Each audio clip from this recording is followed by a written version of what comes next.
Morning, Michael. I don't know Good how many morning. I don't know how many people are coming to this call. Oh, It's okay. Um, Greg said that his daughter is really sick, and so he's responsible for taking the grandkids to school. Um, gotcha. and then Julie's back in the classroom this week. And who else usually shows up to this call? John. Oh, I have a one-on-one call with John on Friday, so he might not come today either. But how are you? Waking up. You waking? It's early here. I'm not a morning person. Really? Yeah, Huh. Being up in the morning has never been my issue. I don't know why. It's always been easy. yeah. I've always been hard to get up, as far as I can remember. I have one kiddo who has a tough time getting up in the morning, and the other kiddo who is like, once the alarm goes off, he's up, awake, Yeah, and out of bed.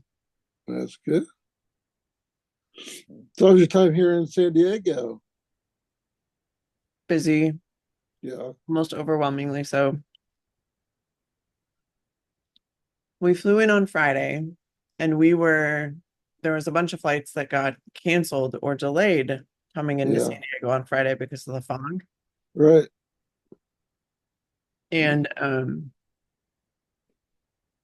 we had wanted, oh, good morning, John. We had wanted to like get the kids to the beach because they don't get to go that often, but it just didn't happen because the weather was cold on Friday. And then Saturday, we got up, went over to the lacrosse tournament. We were there until 5. And then we went back to his aunt's house where we were staying. Then we had dinner with her family.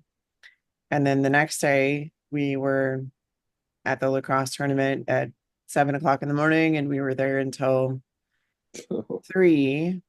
And then we went back, let him shower, and then we went to my husband's grandmother's house, who's over 100, and had dinner Cool. there.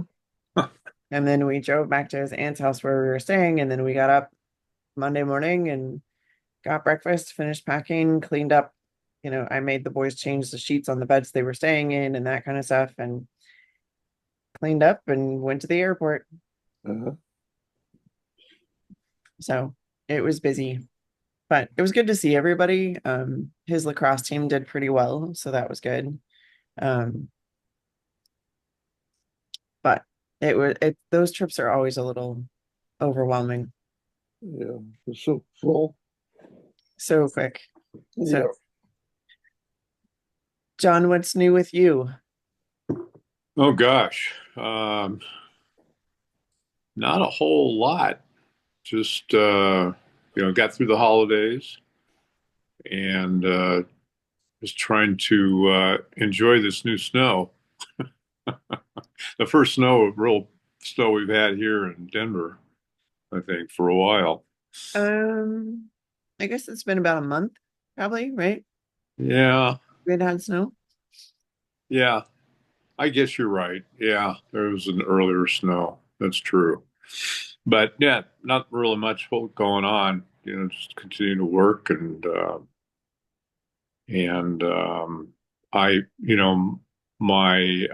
my diet was really off over the course of the holidays.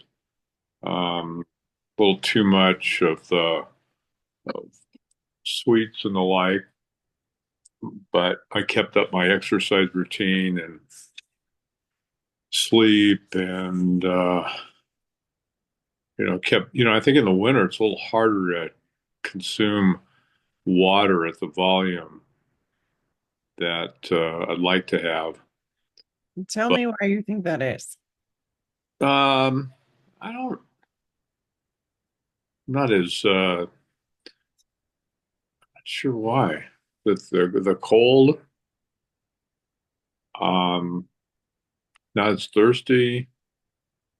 I noticed I've started drinking a little bit. I'm a avid coffee drinker, so I drink a little bit, probably a little bit too much lately, but that really calms down in the summer. I don't know. Any theories about that? Well, I think people don't think about it. I think they are cooler, right? And so they think, oh, I don't need to drink as much water because it's colder. Hmm. But especially, and this isn't the same, like Michael lives in the San Diego area, so it's pretty humid there.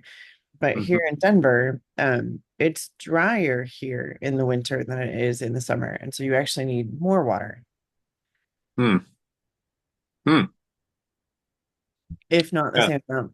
So one of the tricks that I've used in the past is making warm water, like in a cup, Hmm. instead of cold water, so that I have something that is not cold to drink, but it also doesn't have to be hot. It can just be warm enough to not make you think, oh, I don't want to drink something cold. Does that make Sure. sense? Yeah. Oh, yeah. That does make. Um, so that's one way that I've kind of worked myself around it. Some people don't like to drink warm water, but you can always put like a flavoring in it. You don't have to drink it just plain. And Herbal tea or something like that too. then herbal tea that doesn't have any caffeine, things like that. Hmm. Uh, one of the ones that I drink, I was just looking for a picture of it, but I can't find it. I have it out in the kitchenette area of the office, but I'm not finding it now. There is one that is called Sweet and Spicy. Hmm. Um, and it has like orange and vanilla and cinnamon and clove. Let me go grab a pack. I'll be right back. Okay. Maybe.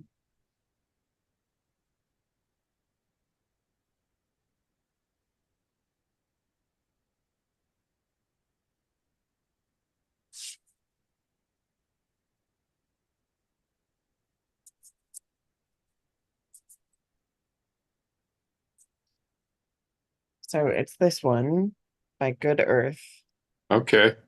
Um, and Sweet and spicy. it has in it do cinnamon, orange, lemongrass, peppermint, star anise, and ginger. Hmm. Uh, so it's just something that's kind of warms you up a little bit. Whenever I have like a scratchy throat, I'll drink this because the warmth of the cinnamon and the ginger, it just feels good on my throat. So I'll drink it. And I think that that's a pretty good one to have around. Um, some other people here in the office have like hibiscus tea and stuff like that. I don't like hibiscus tea. I don't know why, Hmm. but this is the one that I drink most often. And I've actually converted the person I share this room with. He also now drinks this almost exclusively when he's drinking. Okay. So, because we're trying to get him off of his coffee addiction because Oh, yeah. actually, we actually found out that for him, coffee makes him more tired. Wow. And Huh. he still likes the taste of it, but it doesn't do any favors for him. So it's kind of interesting. Yeah. Yeah. There's an herbal tea out there that, and I can't remember who makes it or I can't recall, but it's kind of it's a real dark, rich, it's very much like coffee in terms of its color and sometimes even its taste, but it's an herbal coffee or herbal tea. Um, that's been good. That try helped me when I did try to get away from coffee. I was drinking way too much at that time. But I have a couple cups and I seem pretty good with that. And I stopped drinking probably about, 10 or 11 in the morning. So I seem to be fare well with that. But then are you switching to water? Yeah, yeah. I try to switch to water, but getting caught in work and I'm focused on that and I forget to drink anything, even though I have it even right next to me.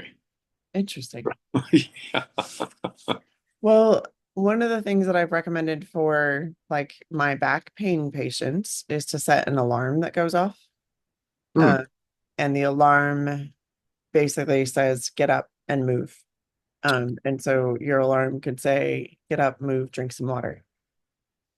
And that might be just a little reminder to kind of help you. Yeah, that's a good idea.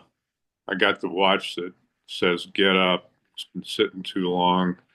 And then I've got a one of those elevator desks so I can stand up. That's good. It's just that getting that habit of drinking water during the winter is a little challenging. But I think the tea is a great idea. Yeah. And using warmer water or just tap water that I get from my filter is probably another way of doing it rather than drinking cold water. Yeah. The warm water I find helps me. Plus, I don't think people realize this, but um drinking if you're drinking cold water, it is a way to boost your metabolism, Hmm. but Hmm. it's not as good for your digestion. So Really? anytime you're eating food, you should be drinking water that is like room temperature. It shouldn't be cold. Huh. It shouldn't be a drink that has ice in it, kind of thing. Yeah. Sorry, I feel like I'm gonna sneeze all of a sudden. Um,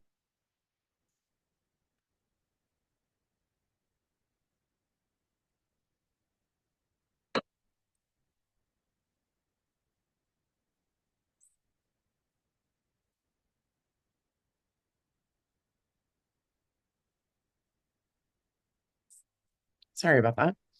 Um, so yeah, and that's one of the things I don't think people think about this a lot, but in Japanese culture, they always serve a meal with tea, and the tea is hot.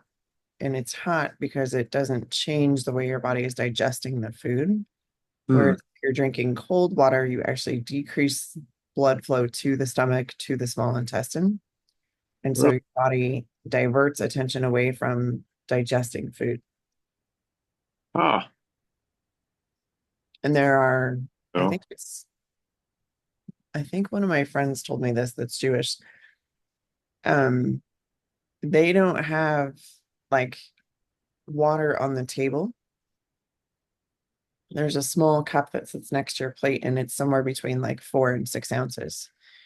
Um, because drinking water during the meal also dilutes the stomach acid. And so they avoid drinking during meals. Huh. All kinds of theories. So, what, from your reading and research, what have you found that it's good to drink, have some liquid? Because I could see how that would dilute the acid, which I guess would have impact on digestion. Yeah, and what I've found is like they say 8 ounces is about the max that you can have. Hmm. Uh, but again, if you're drinking that as something that's ice cold, Hmm. um, it's probably not as beneficial to you as drinking something that's room temperature. Okay. So just something to consider. Yeah. Yeah. No, that's good. Yeah, I like the tea idea. Having just something warm while you're, because I think that's what the attraction is to drinking more coffee during the winter is because of the warmth of the coffee. Yeah, I So, think that is for most people. yeah, yeah. So we just kind of want to make sure that we're aware of what we're doing and why we're doing it. Because part of it too, even with maintaining your health or trying to recover your health, part of it is being aware of what you're doing, right? If you're not aware of what you're doing, you can't change it. Hmm. So you have to really focus on what am I doing? And then what parts should change? What parts do I want to change? And what parts is it a non-negotiable? Yeah. Yeah. That's good. Yeah. That's, it kind of reflects back on the talk you had earlier about chewing your food that oftentimes you've said that people don't really appreciate, and that's almost automatic. People will just eat whatever they're eating. They're not thinking about what it is or how it tastes or anything about it. That's a thing that I think about processed foods that are kind of negate a that type of a consumption. But when you prepare your food, you're more apt to really, I think, taste it, or at least, and then chewing it. Yeah. Well, when I was in the military, they had us going through the cafeteria line, and we didn't have but 5 minutes to eat a meal, if that. They were yelling and screaming at us to get up and clear our place, but part of that did stick with me for a while. But I think it is that does help a lot, is to really spend some time chewing the food. It makes a big difference. It also makes a difference for me personally. I know if I rush through a meal, um, which is why I'm still eating my breakfast now because my workout took longer than I thought. Um, I feel for the rest of the day like I've got food stuck kind of mid chest. Hmm. Um, whereas if I take the time to actually chew my food and process it all, I don't have that feeling. So I think it it's unfortunate, I think, that we, and I even think this with like kids in school, and like this is not anything against Julie because Julie works in a classroom. Uh, my kids have 35 minutes to eat lunch and get some outside time. And it's the only time that they get a break from the classroom. Wow. It's the only time in their class, because we're in Colorado, our classrooms are completely the school. Once you walk in the front door of the school, you don't walk outside until the end of the school day. So lunch is the only time where they get to be out of the classroom and outside. And they rush through eating in order to get to be outside. Yeah. And that's not healthy. Like we're not teaching them a healthy habit as opposed to, I mean, the school day, if it were 20 minutes longer and it gave them 20 minutes to be outside in the middle of the day, would they be happier? And I know it's kind of interesting. The boys said that one of the kids that they have a class with leaves every day about 45 minutes after lunch, every single day. And my guess is he's having like, and it's because he's sick. My guess is he's having like indigestion.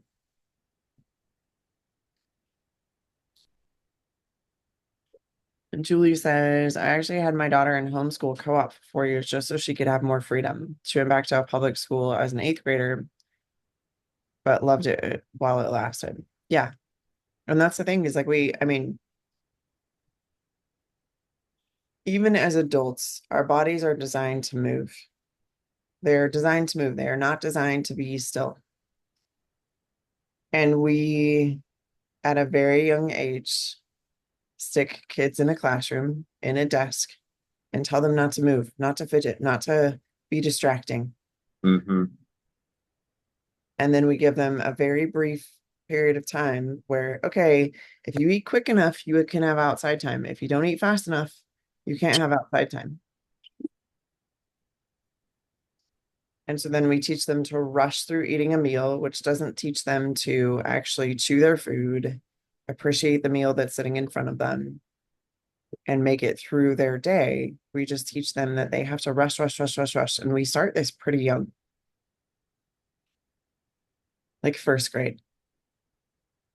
And first grade, second grade, third grade, they usually have more outside time. Yeah. They'll usually have like either a morning recess or an afternoon recess.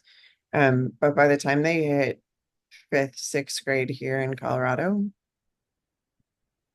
there's no recess. There's just lunch. Hmm. And it's the same at the high school level. And because the buildings here are a whole unit and there's no, like in California growing up, um, we had buildings that had classrooms in them, but they were broken up by subject basically. So there was a math building, there was a science building, there was a add-on science wing, there was the um, performing arts building, there was the foreign language building, there was the gym, and they were all separate buildings, and the campus was open. And so you would walk outside and have open air time in between your classes.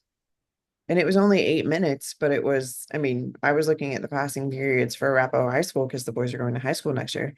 Passing periods for them are 5 minutes. I had 8 minutes in my passing periods to get from class to class and have a few minutes of sunshine every day. So I think we kind of, and everyone's, oh, well, it's cold in Colorado. It's not that cold. It's not Minnesota. No. And yeah, there's a couple of days where it could be a little bit dangerous to be outside once every 5 years. That's not most days, honest. Because even like in California, there were schools in the mountains that were building clusters. They weren't all one building. So it can be done. We're just not doing it. Um, and the interesting thing to me, too, there is research that shows that your attention to a task is good for about 45 minutes. And then at 45 minutes, your brain starts to veer a little bit. And so that's honestly, it's the reason college classes are 50 minutes. But we haven't carried that over into elementary school, high school, middle school, and giving a break, right? So if they had a 45-minute class, now I don't know what it's like in California, but here in Colorado, all the schools are on what's called a block schedule. So they Hmm. have all of their classes for 2 hours. Wow. It's slightly over 90 minutes, but I mean, they're in the same classroom for a long time, just sitting there, Hmm. not moving. Not good. Yeah, and in California, we had block schedule 2 days a week as well. When I was growing up to accommodate like labs for science classes and stuff. But their schedule is a block schedule every day. They have one day that alternates during the week. Um, Sometimes it's an odd day, sometimes it's an even day. And that's going to be true when they go to high school too. And I just don't understand it. If we know that the research shows that the attention span is about 40 minutes, why are we pushing them to a 2 hour long class? It doesn't make sense. Mm-mm. But the same is true for like your workday. So if you set an alarm at the top of every hour to just get up, walk around the floor, walk up and down the stairs once, get some water, it's a chance for your brain to kind of reset and refocus because it's had a small break. Good point. and for you to hydrate a little. Yeah. So I don't want to hog all the time for the group, but I have another question unless anybody else has something they want to bring up. Michael thinks he's still asleep, and Julie is in at work, I believe, because she's writing messages, but Oh, she's okay. not on camera. So go for it. So I guess I've been thinking about, when I do my exercise, I mean, ideally, I guess it might be best I do it in the morning. I've done it in the morning in the past, but over the last, gosh, maybe even a couple of years, I do it in the late afternoon, say around 4:30, 5 o'clock in the afternoon. Okay. And I know people have been, I've read where people are saying, that affects your metabolism and you're not able to calm down enough to go to sleep and that sort of thing. But for me, doing it in the afternoon really does, just because I don't have kids and the like, for me is a kind of a stress reducer. So it just completely wipes out the day for me. So I can, work really hard and get that stress completely off my chest, so to speak. And it's just it's been great. And I have found that I can relax a little better in the evening if I'm not, having, those continued thoughts about what I need to do or need to take care of. Any thoughts about that? Yeah. So what time of day you should exercise is actually genetic. Hmm. Really? And there are some people who have no preference. My body, and I could probably have told you this before I tested my genetics. I am a morning person. If I don't get that workout done in the morning, you are like dragging me to the gym in the afternoon to get something done. And I don't sleep. Ah, So it people will say you should get up and do it in the morning because it helps boost your metabolism. That's not exactly true. You should do it at the time that like, and if you're paying, as long as you're getting it done, it hmm. doesn't really matter, Okay. is what the research shows.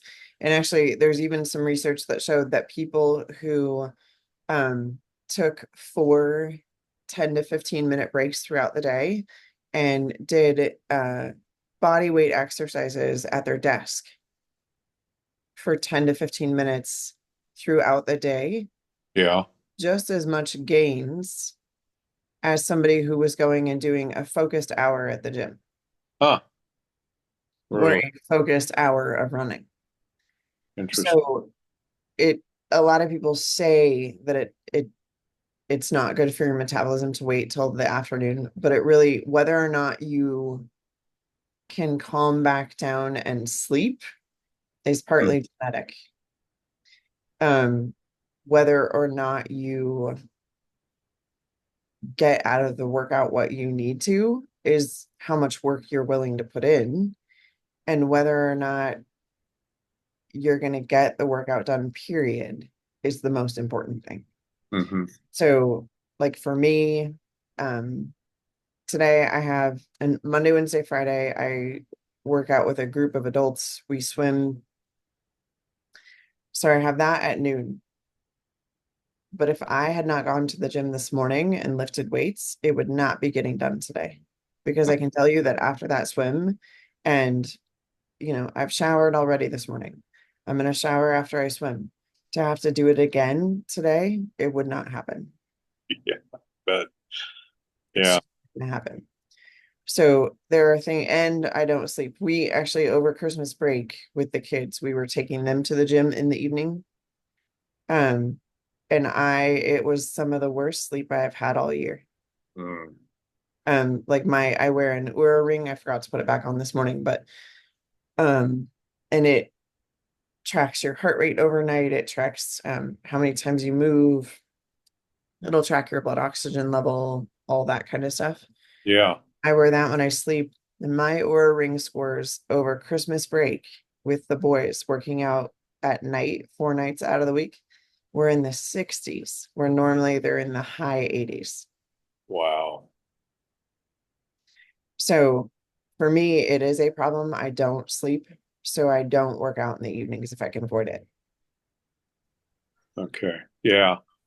Well, it sounds like, I kind of consider myself a morning person too. I think it's just the stress reduction that I get, from doing it. I'll get up at, I usually up at 5 and doing some reading and other things. So having that afternoon though just really seems to make it complete. I actually look forward to it. So who knows? But And my good. husband would prefer to work out in the evening. Yeah. So it just depends. Um, I've done enough testing on people, genetic testing on people to know though that it's genetic. And I had a woman actually, she was trying to get up and do it in the morning because she had been told it would help her metabolism and all those things. Right. We tested her genetics and I was like, actually, this says that you should be an evening workout person. Huh. Like, really? And I said, yeah, why don't you try it and see what happens? 2 weeks. She's like, I'm sleeping better. I'm losing weight. Wow. Good. So genetic testing, tell me um, why would you do that, or what are some of the reasons for actually doing that testing? So it allows us to more customize anything we're doing to you. Let me pull up my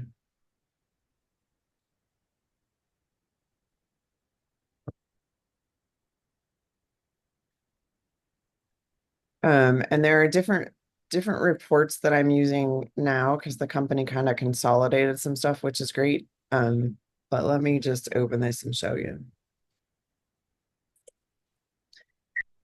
Sorry, it's taking a minute.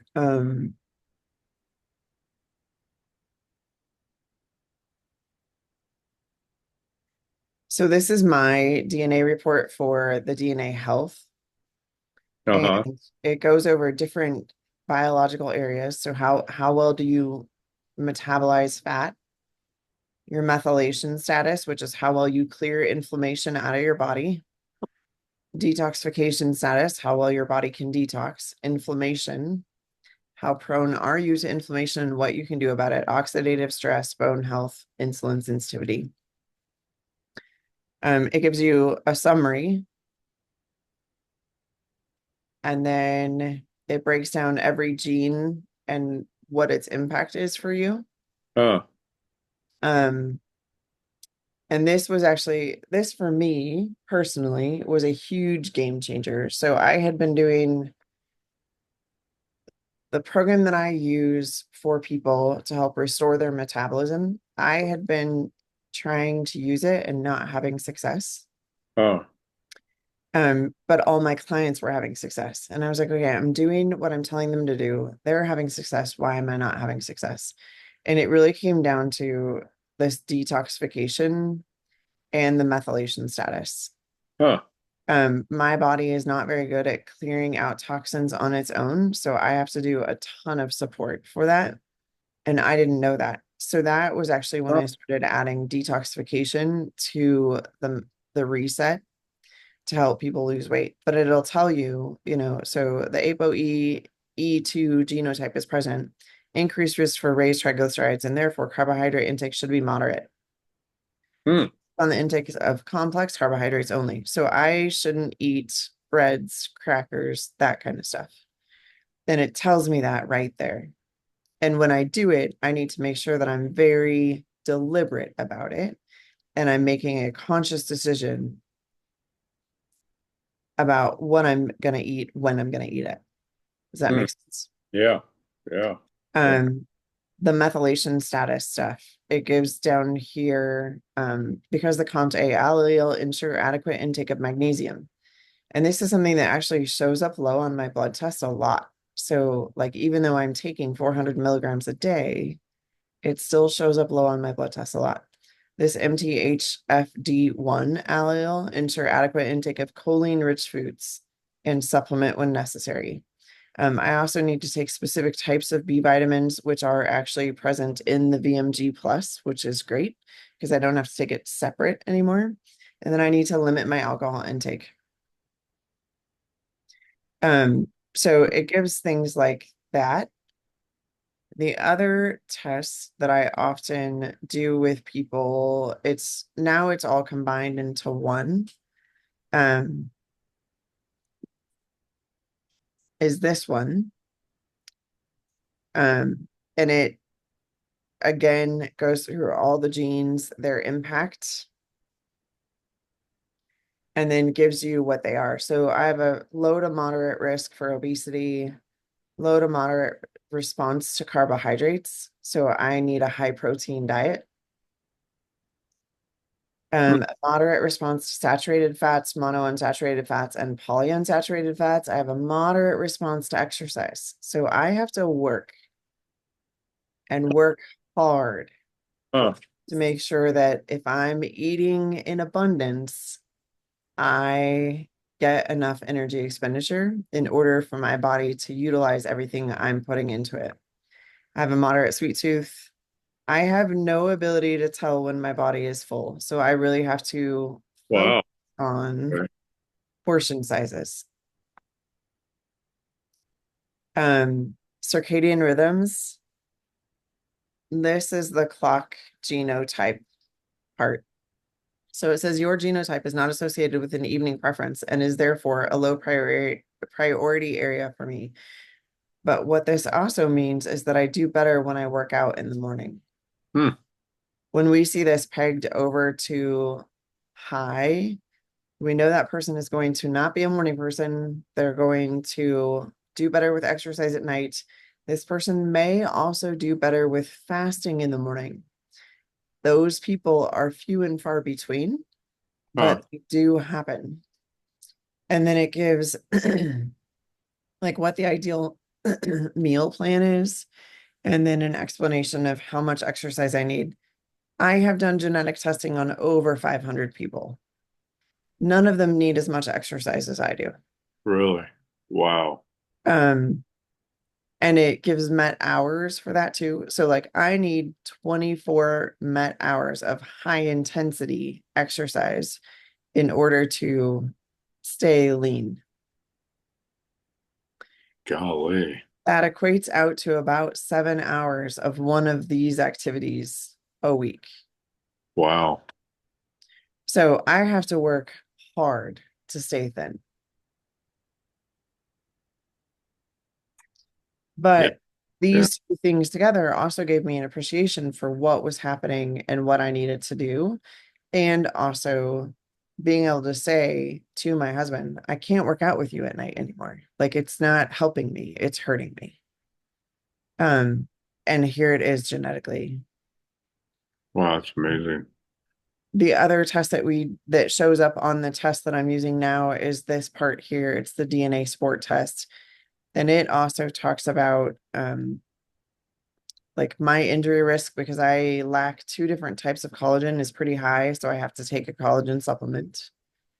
My ability to recover is moderate. My endurance potential is moderate. So is my power. So I'm what they call a mixed athlete. I can do either power or endurance activities, and I can say that is pretty true of me. I'm not salt sensitive. Um, I'm not caffeine sensitive. And then if you look at peak training time, morning. Hmm. Yeah. Yeah. Wow. So it's one of those things that you can get a lot out of the genetic testing. And I actually had someone do this testing for his daughter who is she's 2. And he did it because he and his wife were arguing about what sports she should be starting at the age of 2. Wow. He didn't think she should be in any organized activity. The wife thought she should be in gymnastics. Wow. Um,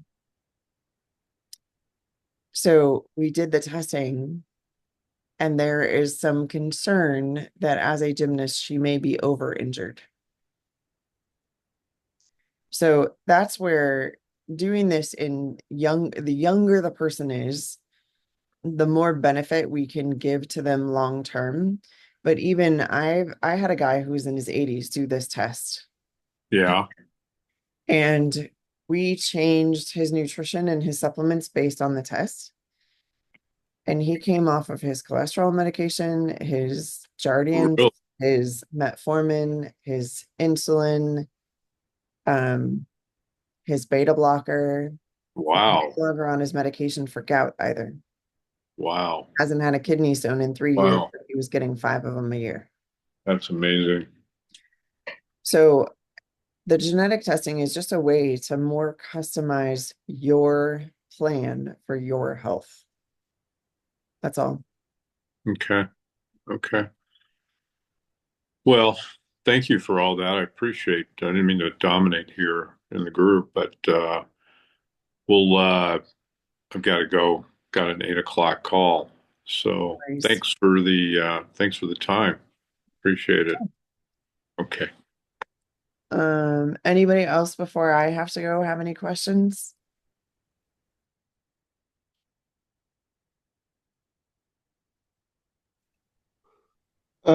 What was that binder a couple weeks ago you mentioned that you were taking? Yeah, so I use either the biotoxin binder, the Virad Chem binder, or the carboxy binder from Cellcore. Silkor. Mm-hmm. Okay. Uh, um, there are other ones on the market. I have used one from a company called Quicksilver Scientific as well. I don't like theirs as much. Um, the thing I like about the carboxy binder in particular from Cellcore is it does go in and like if there's free floating in your system mold, it'll pick it up. So Okay. you can do something in your body to agitate and loosen up the mold that's stuck in different places. You can then bind it with the Cellcore carboxy binder. Huh. Cool. So I use that a lot with my clients with mold. What's the thing? Modified citrus pectin. Um, there's a lot of benefits to modified centrospectrin. Some people are saying specifically for detox. Mm-hmm. Um,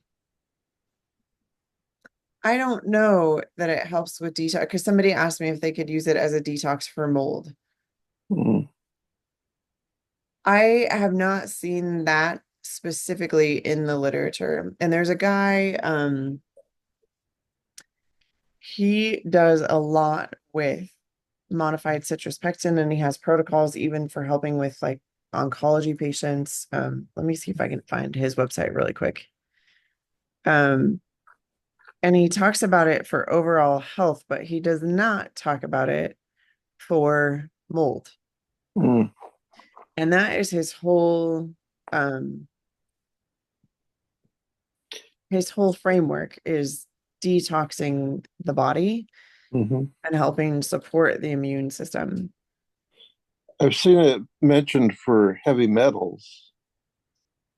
Yeah, and he even with heavy metals, he uses other products. So this is his website, and these are all different types of modified citrus pectin. Mm. But then let's see if I can log in.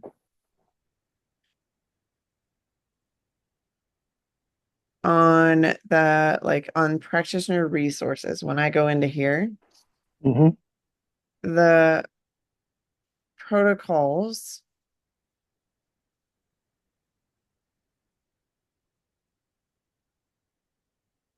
you'll notice like he has heavy metal toxin and pesticide detoxification. Mm-hmm. But when you go in here, there are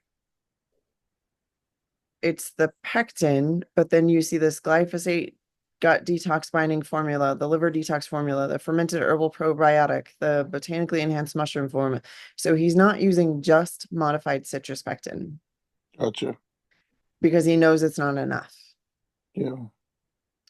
So that's where I think people, again, like you see something on the internet or somebody's talking about, oh, well, this great new thing, but they don't have all the information. And this guy, he also does on the website, there's webinars that you can watch. And he talks about how like the modified citrus pectin is a way to help boost the immune system. It is not a detox. Yeah. He specifically says that in some of the webinars. So if people actually watched, because under here I can go practitioner resources and it says webinars. If you actually watch the webinars and do the trainings before you Yeah. start using his products and pushing out his products to people, um, he talks about that stuff. But the problem, and it's the same with Cellcore. Cellcore has 5,000 hours of continuing education in webinars on their website that practitioners can watch. And they talk about even combining different therapies. And one of the things that happens is people are just like, oh, well, the foundational protocol is enough. So I'm just going to run people through that. But if they get stuck in any phase, I'm just going to have them repeat that phase until. But the problem with that is Cellcore's products are designed to go in and clean up and they deplete. They don't always restore. So if you keep someone in a phase where there's not a restorative product, you deplete them too far and then they're more likely to get sick. So it's an issue I find when they allow a provider to just sign up for a site and they're not tracking how much of the education pieces they're doing, and they just say, watch the webinars. I think they do a disservice as much to the provider as they do to the patients who are working with those providers, because most providers, number one, aren't going to take the time, but number two, a lot of them don't have the time to go through the webinars. So they need.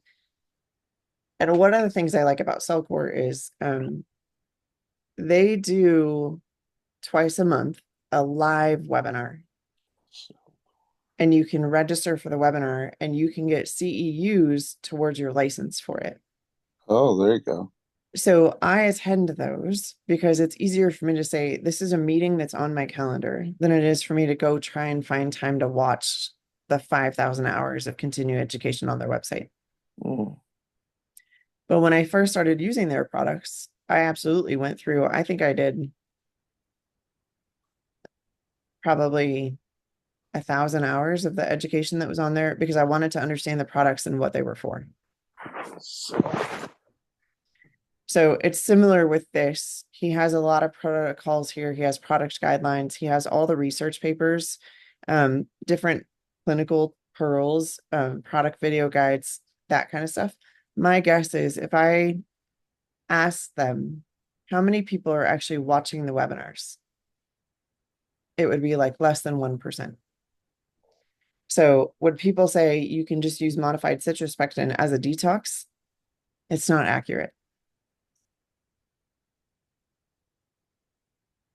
There's a lot more that goes into it.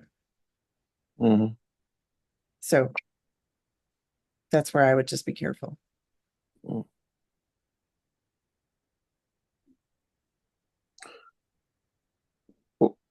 But there are different protocols in here, even for there's breast oncology. There's he has one in here for prostate oncology. That's right. He has general oncology. But it's not even just the modified citrus pectin in these protocols, it's other things as well. So, and again, the prostate formula includes other things. And that's the part that people are ignoring. Gotcha. So, because this is, prostate formula, modified citrus pectin. I still can't pronounce this word. Botanically enhanced mushrooms, antioxidant support formula, the Artemisian blend. Like it's not just modified citrus pectin. Yeah. So what was that one? That's what I see. Gotcha. Thank you. I will chat to you guys later. Have a fantastic day. You too. Bye. Bye bye.